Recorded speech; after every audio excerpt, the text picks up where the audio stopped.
Hi there, welcome back to the Creative Plumber. So for Valentine's Day, I thought I would make a copper heart for my girlfriend. And what I'm going to be doing is placing it on a wood backing of some sort. And right here, I'm just doing a layout, making my cuts of the copper pipe before I put them together and create a heart.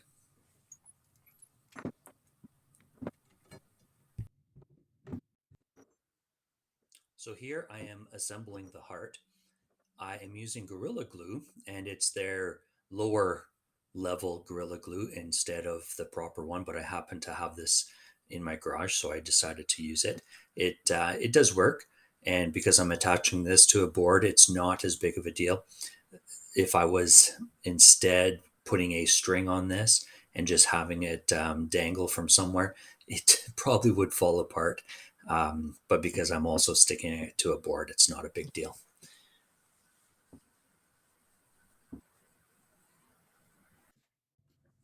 So I have the top two loops of the heart complete, and I'm just assembling the center part.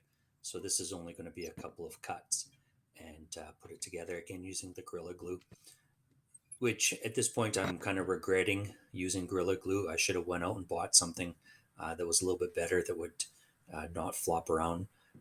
But it did set up. It just takes a lot longer than what I'm used to, obviously, when I use solder. So the top part of the copper heart is complete, and now I'm just doing the last two pieces of legs that go down to the bottom 90. So this project only requires two 90s and eight 45s, and then I don't know, maybe a foot and a half of copper. So it really doesn't cost a lot of money to do this.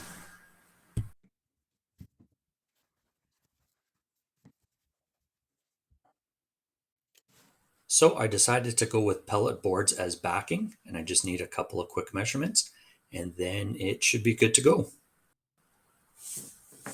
So I'm just deciding what boards I want, cutting them to size, and then putting a backing on them. Make sure that whenever you do something like this, that you are always using safety glasses, safety earplugs, and keep safety in mind at all times.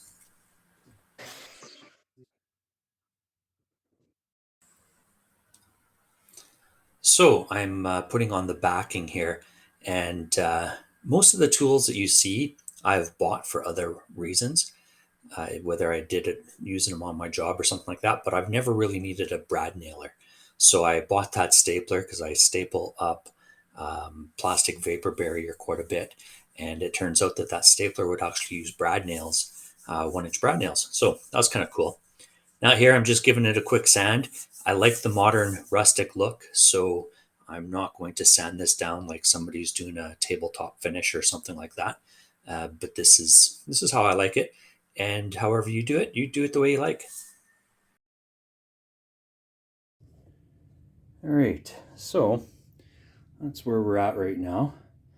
But I want that copper to pop, so I'm going to do a dark walnut stain on this. And because this is all reclaimed wood from pellets that I've found from wherever I found them, there could be a good chance that we're going to get some much darker wood and some much lighter wood after I stain it.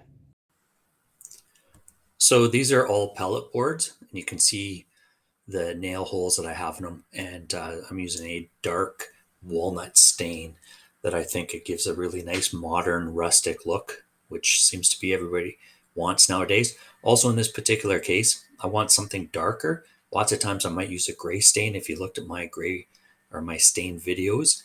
But in this case here, I want something darker so that copper will really stand out on this and really makes it look sharp then. Now here I'm just giving it a quick wipe. You shouldn't let stain sit too long. Otherwise, if it starts to dry too much, it'll get sticky. But you can really see the grains popping here.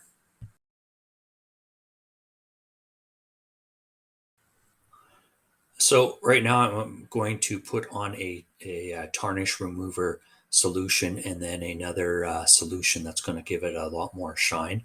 I'm not sure if this is totally necessary or not. This is all new pipe and new fitting, so it's probably not a big deal. And that stuff is pretty strong chemicals, and gives off quite the odor. To the left, you'll see the board that I did not show the clear coat, but I did put a clear finish on top to protect it. And just something you should always do whenever you're creating anything with wood, put another final finish over top of the stain.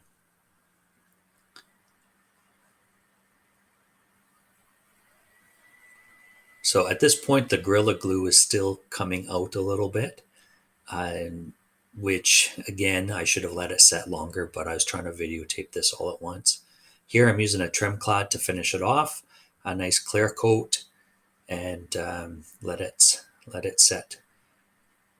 And then put it onto the board. I'm using a glue gun, which didn't work that well. I ended up putting on a couple of clips later on to do the final product. And here it is. Thanks.